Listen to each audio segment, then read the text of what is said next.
নমস্কার, সবাই কেমন আছেন? বনানী ইনসাইড আউটের আজকের একটা ছোট্ট ব্লগে আপনাদের সবাইকে স্বাগত জানাই। আজ হলো রবিবার, গুরু পূর্ণিমা। আর তার সাথে সাথে হলো আমাদের এইখানে মানে এই ফ্ল্যাটের সকাল দিকে জল ছাড়ে ওই 7:30 নাগাদ। তো একটু সকালবেলা উঠে তাড়াতাড়ি উঠে কাজকর্ম সব সারা হয়ে যায়। যাতায়াতে আজকেও তাই হয়েছে, কাজকর্ম সব সারা হয়ে গেছে। আর বুদ্ধ পূর্ণিমা যেহেতু তাড়াতাড়ি পুজো দিতে হবে আজকের। আর হলো ঘটনা যে আজকে একটুখানি বাইরে বেরোবো, মেয়ের সাথে একটু আইকিয়াতে যাব, আপনাদের সাথে দেখাবো আইকিয়াতে কী কী নেব। কারণ বাড়ি ফিরছি, আমার কলকাতায় ফেরার টাইম হয়ে এসেছে। মনটা খুব খারাপ লাগছে, মেয়েকে ছেড়ে যাচ্ছি, আবার তাড়াতাড়ি ফিরেও আসবো। তো যাব, তো সবার জন্য কিছু না কিছু একটু আমি নিয়ে যাই, কখনোই খালি হাতে যাই না। তো সেই জন্যই একটুখানি কিছু নেব বলে তো বেরোবো তাড়াতাড়ি। তো মেয়ে বললো একটু 11টার মধ্যে বেরিয়ে যাব মামি, কারণ ভিড় হয়ে যায়, আজকে সানডে তো ক্লাউড বেশি খুব হয়, তো জন্য একটু তাড়াতাড়ি বেরিয়ে যাব। তাই জন্য আনলাম ঠিক আছে। তো আজকে জলও ছেড়েছে 7:30 নাগাদ, তাড়াতাড়ি উঠে সমস্ত কাজ কর্ম সমস্ত কমপ্লিট হয়ে গেছে। এখন আমরা আজকে মানে গুরু পূর্ণিমা বলে একেবারে নিরামিষ। তো মেয়ে খুব লুচি, আমার কর্তাও খুব লুচি খেতে ভালোবাসে, তো একটু লুচি তরকারি হচ্ছে, তো মেয়ে শুরু করে দিয়েছে। তো চলুন যাই রান্নাঘরে, আপনাদের সাথে আবার গিয়ে রান্নাঘরে দেখা করি। মেয়ে পুজো করে ফেলেছে, আজ পুজো মেয়ের হাত দিয়ে করালাম। আমার গুড্ডুকে বেঁধে রাখাতে ও খুব চিল্লাচ্ছে, কারণ খুব দুষ্টুমি করছে, ওই জন্য একটু বেঁধে দিয়েছি কিছুক্ষণের জন্য। তো বাধা যাচ্ছে না, ভীষণভাবে চিৎকার করছে। চলুন এবার রান্নাঘরে আমার মেয়ে কি করছে দেখি। হাই নিয়া, কি রান্না চলছে মা? আলুর তরকারি। আচ্ছা, তারপরে হবে লুচি। আচ্ছা, আজকে মেয়ের ছুটি, তাই জন্য মেয়ে আজকে সমস্ত কিছু একা একাই করছে। আমার অন্যান্য কাজ আমি করাতে হেল্প করেছি, এগুলো করছে, পুজো খাবার সমস্ত করছে। খেয়ে দিয়ে আমরা বেরিয়ে পড়বো, আর লালিগুড্ডুরও খাবার রেডি হচ্ছে। তো চলুন আবার আপনাদের সাথে একটু পরে দেখা করছি। তো রান্নাঘরে ঢুকলাম মেয়ের সাথে একটু হাতে হাত হেল্প করার জন্য। অলরেডি ও সুজির হালুয়া, আলুর তরকারি অনেক কিছুই করে ফেলেছে। তো বলছিল মাম্মি তুমি রেস্ট নাও, আমি একা করে ফেলছিলাম। না, লুচিটা ঠিক একা করা যায় না, আমি করছি। আজকে উল্টো হয়েছে, প্রত্যেক টাইমে যখনই লুচি করা হয় আমি বেলি, মেয়ে ভাজে। আজ হচ্ছে মেয়ে বেলছে, আমি ভাজছি, তো উল্টো করা হয়ে গেছে। তো যাই হোক, আলুর তরকারি বেশ সুন্দর দেখেই মনে হচ্ছে, খুব সুন্দর হয়েছে। সুজির হালুয়াটাও বানিয়েছে ভালোই। আর হলো লুচি। তো খেতে বসে গেলাম একটু তাড়াতাড়ি, কারণ মেয়ে বলছে মামি একটু তাড়াতাড়ি যেতে হবে, কারণ আজকে তো সানডে আর ভীষণ ভিড় হয়, আর বিলিং কাউন্টারে দাঁড়িয়ে থাকা যায় না অতক্ষণ ধরে। তো চলো ফটাফট কাজ যখন হয়ে গেছে খাওয়া দাওয়া করে আমরা বেরিয়ে যাই। তো ঠিক আছে, সেইভাবেই খাওয়া দাওয়া করে আমরা সব বেরিয়ে পড়েছি। তো মেয়ে আগে, কারণ টু হুইলারে না 3জন চাপলে দিনের বেলায় তো অনেক ট্রাফিক পুলিশ ধরার ভয় থাকে, সেই জন্য আমরা কী করেছি, আমি আমার কত মাসে টু হুইলারে আসছি, মেয়ে অটোতে বেরিয়ে পড়েছে। তো মেয়ে আগে আগে, আমরা পিছন পিছন। তো এই জাস্ট আমরা আইকার ভিতরে ঢুকছি। তো আইকার ভিতরে ঢোকার পর কী নেব কী ভাবছি, তাই চিন্তা করছি। তো মেয়ে বলছে চলো মামি আজ একটু কিছু জিনিস এই বাড়ির জন্য একটু কিছু জিনিস নেওয়াই হবে। তো আমি তো অ্যাকচুয়াল আইকাতে আজকে আসার কারণটা হলো যে আমি তো কলকাতায় ফিরে যাচ্ছি। তো যাওয়ার সময় প্রত্যেকবারই আমি সবার জন্য, সে নিজের হোক বা বন্ধুবান্ধব হোক, বন্ধুবান্ধব বলতে আমার যে ছোট্ট গ্রুপটা আছে তাদের জন্য হোক, কিছু না কিছু ছোটোখাটো জিনিস আমি গিফট নিয়ে যাই। এটা আমার কাছে বরাবরই খুব ভালো লাগে।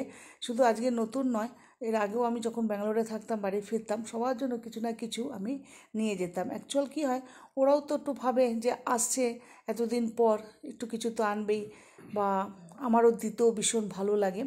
যাই হোক, আমি সেই জন্যই আরও এসেছি। আর আমার ঘরের জন্য, এই ব্যাঙ্গালোরের বাড়ির জন্য বা আমার কলকাতা বাড়ির জন্য কিছু একটু দরকার আছে, সেই জন্যই আরও আসাটা। তো মেয়ে তো ওই দিক থেকে অটোতে করে ঢুকে গেল, আমরাও ঢুকে যাচ্ছি।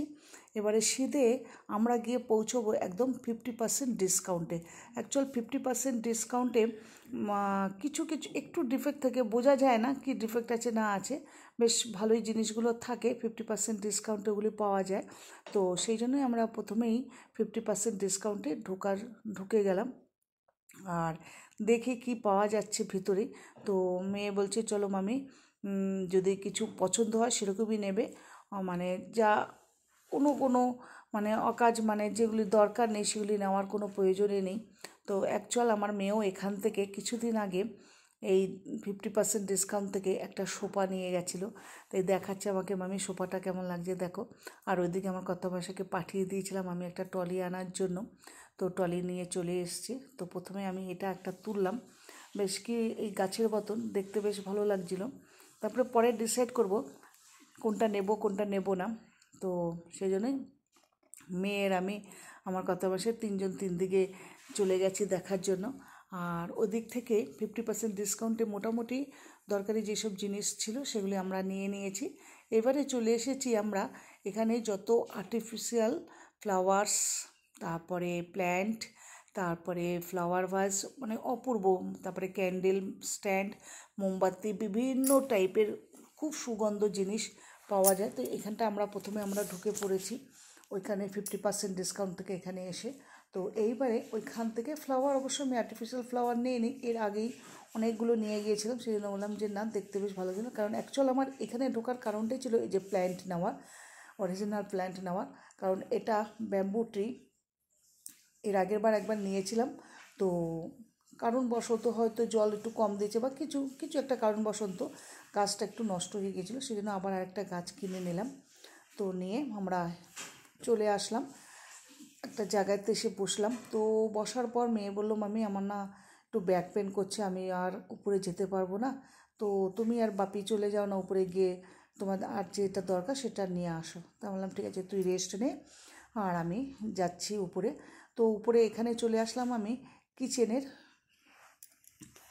5তম মানে 5th ডিপার্টমেন্টে। এইখানে আমি কিছু জিনিস প্লাস্টিকের নেব, প্লাস্টিকের বলতে কোয়ালিটিগুলো খুব সুন্দর, তো এগুলো আমি কিছু জিনিস নেব বলেই চলে আসলাম। আর এখানে কি হয়, আইক্যাতে বেশ সুন্দর রেস্ট নেওয়া যায়, মানে এখানে সোফাগুলো থাকে 50% ডিসকাউন্টের মধ্যে, সেখানে একটু বসে রেস্টও নেওয়া যায়। যাই হোক, সেই রেস্ট নিয়ে আমাদের যেসব দরকারি জিনিস সমস্ত নিয়ে আমরা বাড়ি ফিরে চলে এসেছি। তো ভাবলাম যা নিয়েছি তা আপনাদের সাথে একটু শেয়ার করে নিই, একটু দেখাই। তো এগুলি নিয়ে নিলাম গিফট দেওয়ার জন্য। এই লাঞ্চ বক্স হোক বা যে কোনো বক্স হিসাবে এগুলি ব্যবহার করা যায়। এটা হলো ল্যাপটপ স্ট্যান্ড, ল্যাপটপ এটার মধ্যে রেখে যদি ল্যাপটপ মানে করা যায়, কাজ করা যায়, খুব ভালো। আর এটা হলো ডাস্টবিন সরি এটা হলো লন্ড্রি ব্যাগ, খুব সুন্দর এই লন্ড্রি ব্যাগটা। অ্যাকচুয়াল আমাদের ওইদিকে কিন্তু কোথাও পাওয়া যায় না, যার জন্য একটা গিফটের জন্য নিলাম। এই যে আমি বলেছিলাম উপরে গিয়েছিলাম প্লাস্টিকের, এইগুলো হলো যত আমাদের ব্যাগ সবজি বাজার করার জন্য বা প্লাস্টিক কভার, এগুলি মানে এক জায়গায় সমস্ত সমেত করে রাখার জন্য খুব সুন্দর জিনিসগুলো। এগুলো কিন্তু আপনি যাই বলুন আমাদের কলকাতার সাইডে কিন্তু পাওয়া যায় না। যাই হোক, এগুলো সব গিফটের জন্যই নিয়েছি। তো কাকে কী দেবো এখনও ঠিক করে উঠতে পারিনি, বাড়ি গিয়েই সব ডিসাইড নেবো, সেই জন্য পটাপট যাগুলো দরকার ছিল সমস্ত নিয়ে নিয়েছি। বেশ ভালোই লাগছিলো। আর মেয়ের জন্য জিনিসগুলো যেগুলি নিয়েছিলাম মেয়ে সব জায়গা মতন রেখে ফেলেছে, তার জন্য আপনাদের সাথে আর শেয়ার করতে পারলাম না। যাই হোক, আবার আমার অন্য কাজে লেগে পড়লাম। ফ্লাওয়ার নিয়ে এসেছিলাম, কিছু গোলাপ, আর একটুখানি মানে এটাকে কি বলে, আমাদের সূর্যমুখী ফুল নয়, এখানকার ভাষাতে সাবন্তকে হওয়া বলে। যাই হোক, ফুলটা খুব সুন্দর ছিল, তো তাজা ছিল। তো আমার মেয়ে সবসময় বলে মামি আর্টিফিশিয়াল না দিয়ে অরিজিনাল ফুল দিয়ে একটু সাজালে বেশ সুন্দর লাগে। তো দুটো ট্রে সাজিয়ে পেলাম, একটা ডাইনিং টেবিলে, একটা বুদ্ধার সামনে। তো বন্ধুরা, যাদের কাছে খুব ভালো লাগলো আমার কথা, আওয়াজ বা ভিডিও, তো অবশ্যই একটা লাইক, কমেন্ট, শেয়ার করে দেবেন। কমেন্টের আশায় আমি সারাদিন বসে থাকি। তো ভালো লাগলে একটা সাবস্ক্রাইবও করবেন। সবাই ভালো থাকবেন, সুস্থ থাকবেন।